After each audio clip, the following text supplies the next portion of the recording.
It is a Monday, so many different ways. I don't even know where to start. It's a Monday because, well, we're dealing with not one, but two tropical events going on that will or could potentially affect Southeast Texas. Most likely, maybe that's the best word, most likely will affect Southeast Texas some way, some form, some fashion. And then on top of that, just got a word from my granddaughter in another room. Zoom is down. Now that might be bigger than anything else. Zoom is down. I said, well, exactly what does that mean? She said, it means none of my teachers can do their online classes because apparently it's a system-wide issue with Zoom. So there you go. It is a Monday all over. Hi, everybody. I'm Dan Gresham. Is this your first time to join us for our update? I'm at home. We've been doing these for, 4 or 5 months now on a daily basis. At this time, almost every weekday, we get together. We've created this community. We're glad you're part of it. This may be your first time. You may be, well, I'm just checking in because of everything that's happening in the Gulf. That's fine.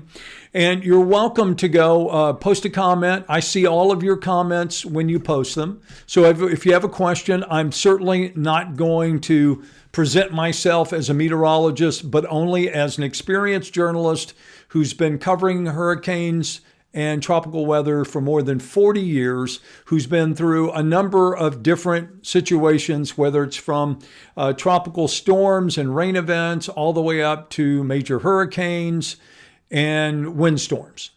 So that's my perspective, plus the fact, of course, that I'm in the same room, I'm sitting there I'm getting all my knowledge from the people who are meteorologists, Greg Bostwick, Dana Melanson, Chad Sandwell, all of them. We're all in the same building. I have not seen Greg yet, but I'm sure that I will very soon because let's be honest, here's where we're at this morning. If you're still trying to wrap your head around this, where we're at this morning, and I think any good meteorologist worth their salt will tell you that at this point, I cannot give you a pinpoint accurate point of landfall or a time.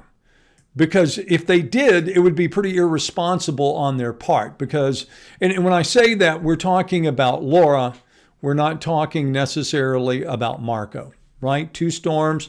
Marco is a hurricane. Now it's downgraded to a tropical storm. Let me go ahead and show you. First of all, if you want information, the best place that I can point you is kfdm.com.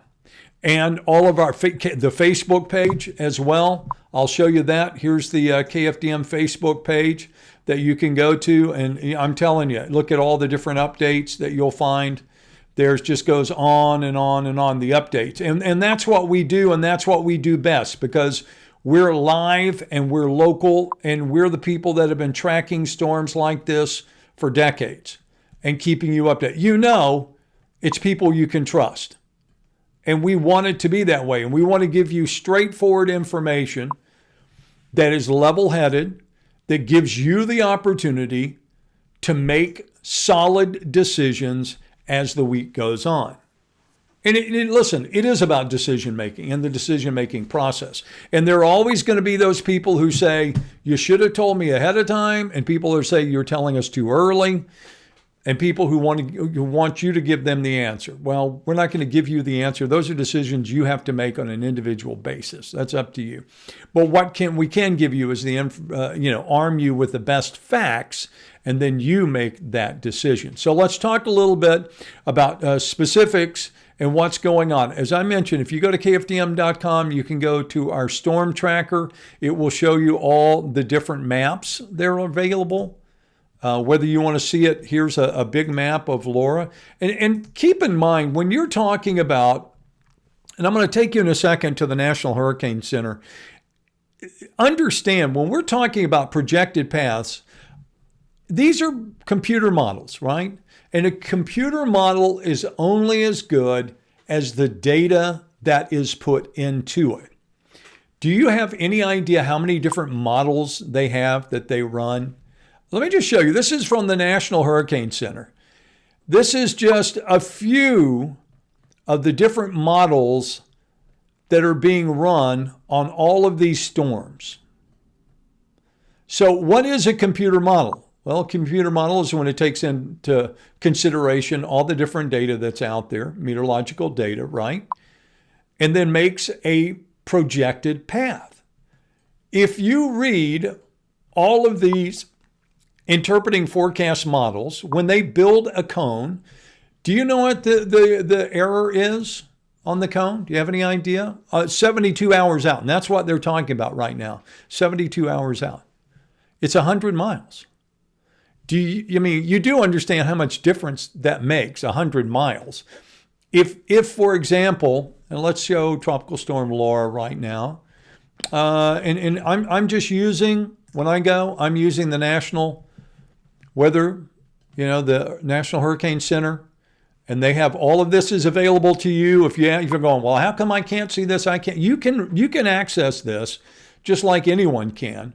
Whether you want to see wind speeds, you want to see the time of arrival of wind speeds, if you want to see the projected, path, rainfall, it's all there. For example, this is the earliest reasonable arrival time of tropical storm force winds. There's so much information here, you're likely to be overwhelmed. But here is off the coast of Cuba, and I think it's probably even a little bit further advanced than that. The question becomes, how much does Cuba affect this storm? How much shear comes into play? How much it breaks up before it gets into open water?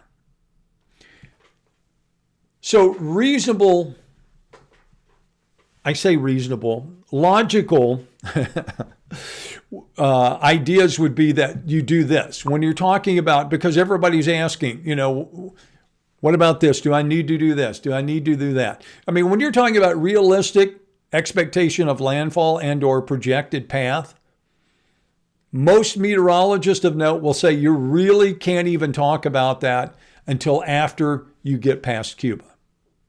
Once you get into open water, depending on how much Cuba, the landmass affected the storm, will dictate a lot. Then once you get over open water, how quickly does it reorganize if it breaks down any at all over Cuba? How quickly does it generate and become a hurricane? Then you start seeing a better idea. If it's far south of Cuba, let me go back to that map for you again. This is, again, I'm taking this from kind of an aggregate of all of the meteorologists I've heard and talked to today, that if it goes south of Cuba and it clears the landmass and is minimally affected, then it becomes a much different storm than if it goes over the landmass and it is broken down. South probably is not a good thing for us here in the state of Texas if it goes south. If in fact it winds up going north of Cuba, that's another story. Now, you can also go in and look at this projected map if you want to, and you can see where I'm talking about right now, that, the further south it goes, then this cone, which again, that is more than 100 miles, right? Because we know 90 miles from Beaumont, which is almost in the center there. This is actually on the east side of the Sabine River this morning. The projected path is on the east side of the Sabine River. So we know that's more than 90 miles that way and 90 miles that way. So the center, again, 100 miles of variance, an error factor at this point. And as you look, the cone gets smaller as you go down because you pretty much know where it's going to go when you're right on top of it. And the further out you go, the wider the cone. That's why it's called the cone of uncertainty, because they are uncertain at this time, the exact pinpoint. Now, we can take away a lot of generalities, right, from this, that no matter what, it's always a good idea to be prepared. My theory has always been prepare for the worst, hope for the best, right? You prepare like it's going to come, and then if it doesn't make it here, then all you're out is your time. Things like taking down, the yard furniture that could be, moved by wind. And that's the other thing, depending on the track of the storm, depends a lot on what kind of storm is it. And I haven't talked to Greg, but I'm interested to talk to him because he and I have shared many hours in the studio listening to hurricanes come into Southeast Texas. This looks very similar. When you look at this, the track, it looks very similar to Rita. I mean, as far as the path is right now. Now, whether it stays that way, again, probably won't know for another, 24, 48 hours. But it looks very, so do you remember Rita? 2005? September 2005? Your experience from Rita, what that was like, if it stayed on that track. So it would be essentially, from my understanding and talking to these experts, it would be a windstorm. If it drifts further to the east, then it becomes a rain event and a wind event. If it drifts further, I'd say east to the west, so maybe Houston comes into play. It'd be a different kind of storm than, the best bet for us, and you don't want to wish this on anybody, is because you've been through it. You know what it's about. If you haven't been through it, then. But anyway, you don't want to wish this on anybody. But the best case for Southeast Texas, obviously, would be if the track were to be further east. The further east it is, the less the effect.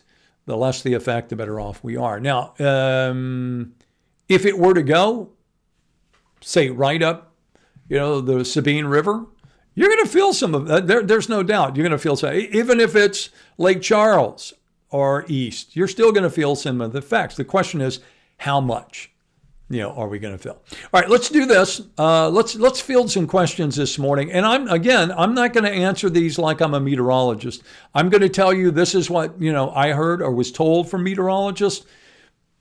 And again, my experience as a journalist covering hurricanes for 40 years now. Carrie Gutierrez, good morning to you.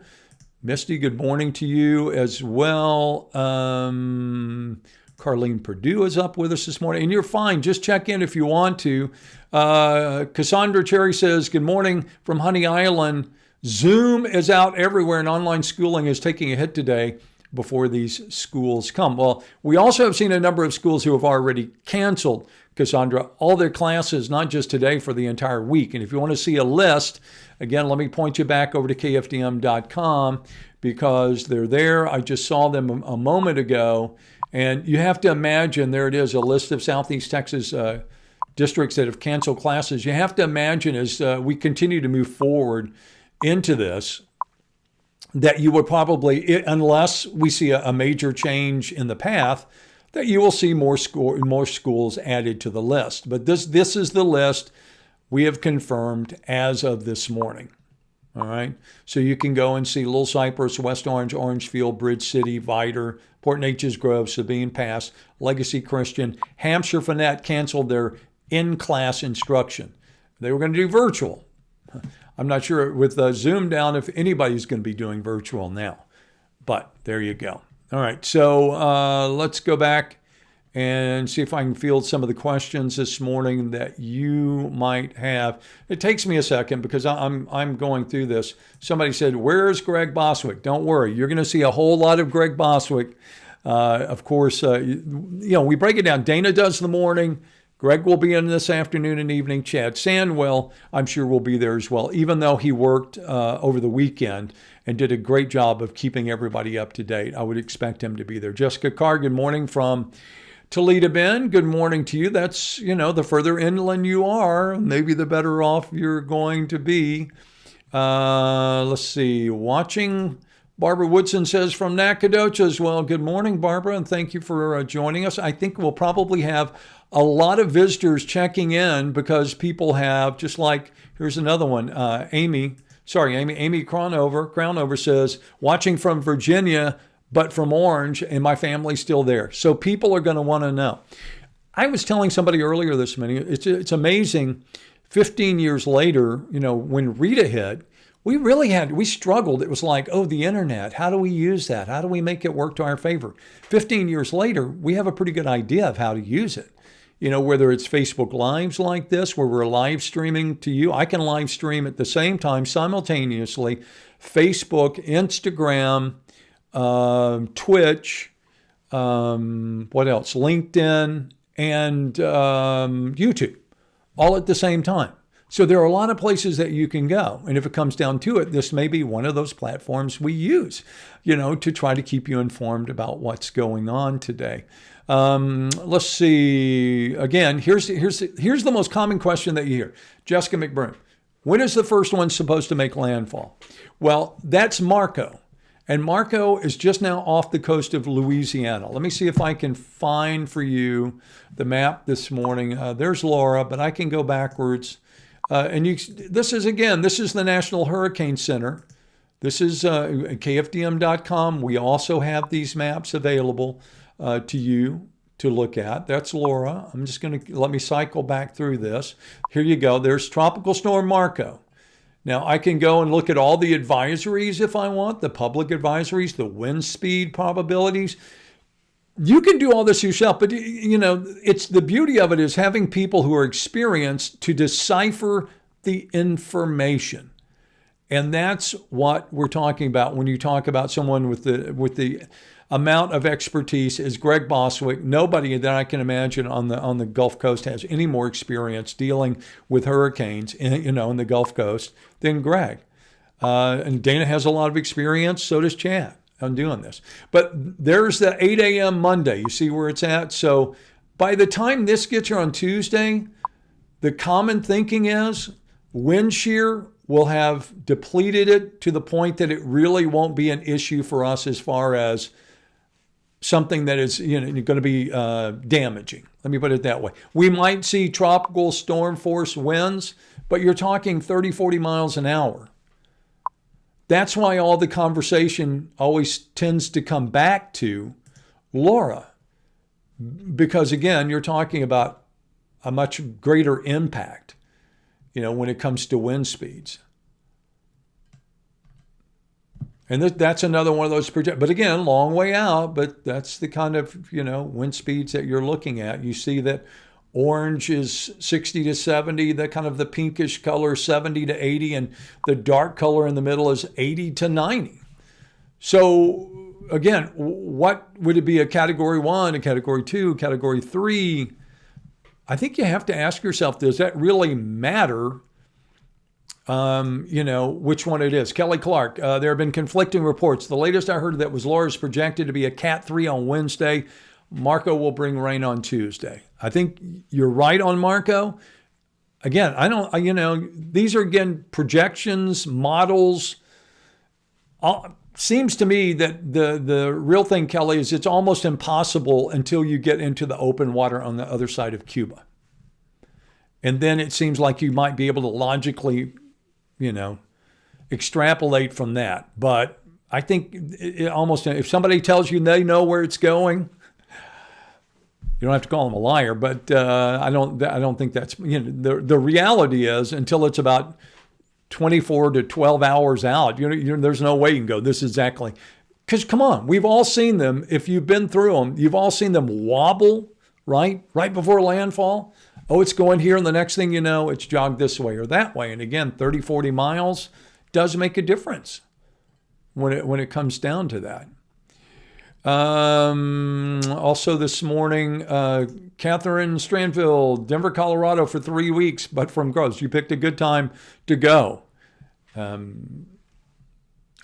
try to read comments whether they're good or bad. And here's a good one. Kent Hutchinson, good as in to say what I'm saying. He said, well, give us the details. Quit promoting the station. I'm promoting the station because, Kent, that's where you're going to get the good details. That's where you're going to get the information.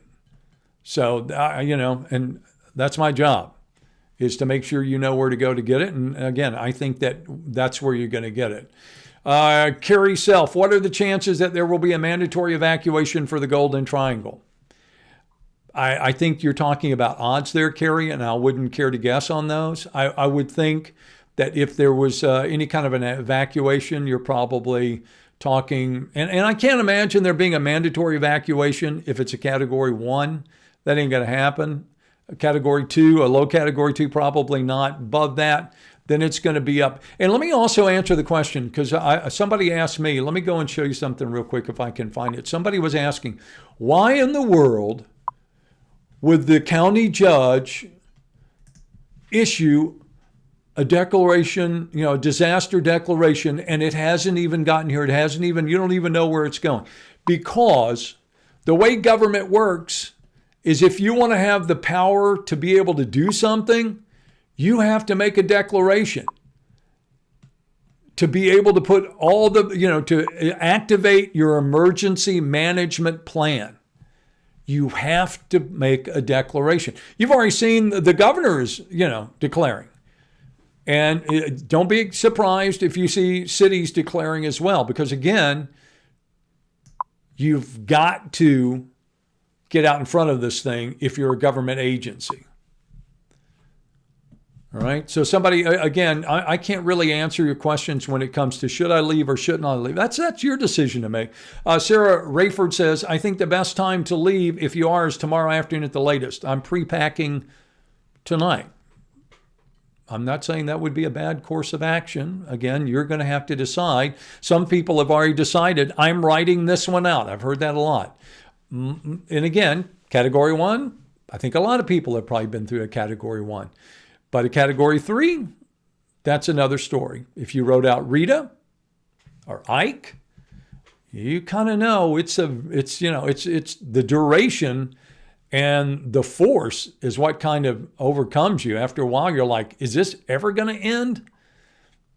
Yeah, and it is. It's one of those things that just kind of haunts you. But does it haunt you more than evacuation? Does it haunt you more than the idea of sitting in traffic?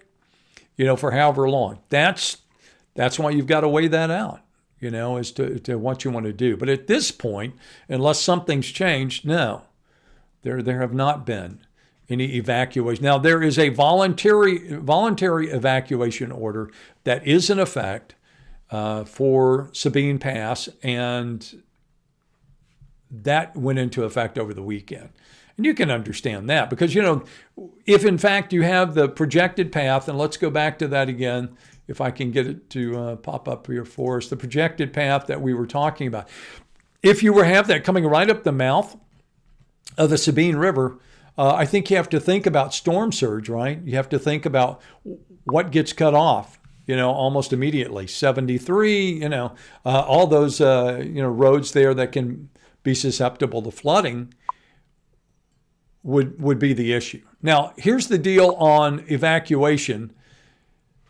We will probably continue to monitor this. As soon as we know, as soon as something happens, as soon as word comes to us, obviously, we're going to put it out to you. We're going to pass it along to you as soon as possible. But at this point, that is not something that is a decision that has been made. That's something that, again, county judges will meet with all kinds of people, whether it's, obviously their emergency management. They'll also talk with meteorologists, and they'll be the ones that have to make that decision. Question says, how does Southeast Texas handle evacuation if Marco is crossing evacuation paths going north? Tammy, to answer that question, I don't think Marco is going to be something of substance at this point, from what I've been told, that would affect evacuation. It might be some rain. They're not even talking about like 90% coverage of rain for the effects of Marco. So if that being said, you would think that it wouldn't be a concern if you were going to evacuate. I always tell my family when they ask me about evacuating, I always say, if you are, don't wait until 12 hours before landfall and then evacuate and think you're not going to have to deal with some traffic. That's again, what you're going to have to do. Never left during a hunt. Kenneth Haynes says, never left during a hurricane. Someone needs to stay behind to tend with the elderly that cannot leave. Kenneth, there will be people that you're right that will have to stay behind. Scipion Robin, well, there's talk if it's Category 3 or 4 for Port Arthur. I have not even heard anybody utter the thought of a Cat 4. And I've only heard Category 3 as just a mention of a majority of conversation is talking about at max a Category 2. That doesn't mean it doesn't change. Again, the problem being, until this thing comes off, back to the thing, until it comes off through Cuba and it gets into the Gulf of Mexico, it's almost impossible for these models, as good as they are, to be nailed down to something that tells you exactly what it is. Now, remember, we're going to be getting updates constantly throughout the day. We will be getting updates. In fact, I think we're at 9:28. There will be another update at 10 a.m. And I would be very surprised if you don't see one of the meteorologists here on Facebook talking to you at 10 o'clock. I think that's probably will be kind of our way of doing things because Facebook has become a medium in which we can reach a lot of people. We can take questions and we continue to update. So I would expect at 10 o'clock, again, when it comes out. If you have questions like, basic questions. Maybe this is the first time you've ever been through a storm, first time you've ever had to watch one. It's funny how it's changed. I was telling somebody, I moved here in 1978 and probably really didn't deal with a hurricane until 1983, 84. And then didn't deal with another hurricane for another 10 or 15. And then, but the last 10 years, it seems like it has been, the last 5 years, it seems like every year we've had to deal with something. Let me also give you one more piece of advice. I'm not going to stay on all morning because there are a lot of people that set for yourself some ideal expectation. You say to yourself, okay, if it is a Cat 2, Cat 3, Category 2 or 3, I'm gone. Then stick with that, but follow what's being said. And here's the thing. Don't leave angry. Don't leave mad. If you leave and suddenly it shifts, if you leave early and it shifts 150 miles to the east and it becomes a non-event here, don't be angry. Just be glad it was a non-event and come on home. So many people are like, oh, you told us to leave and then we left and nothing happened. Believe me, we have your best interest. We live here too. And most of us have lived here for some time. This is our community. I never think there's any time that we can be more effective as part of the community during times like this, when we can give you accurate information, good information that you can use to make decisions. So again, make a decision if you want to. If it's this, I'm going to do this. Pay attention to what's going on. Act with a calm head, not with panic, not with anxiety, not with what am I going to do? A lot of you have been there, done that. You know what to expect. You know how to prep. You know what needs to be done. Yeah, go take the umbrellas down if you got them out on the patio. Move the furniture. All of those things are really easy to go back in place. But again, you have to make that decision. And I don't see how really any decision can be made at this point until you have more information. Right now, you're looking at models. And again, models, as I started this whole thing with, are only as good as the data that are being fed into them. Do not buy in to rumors just because you hear something on, I read it on Facebook. That's not the fact.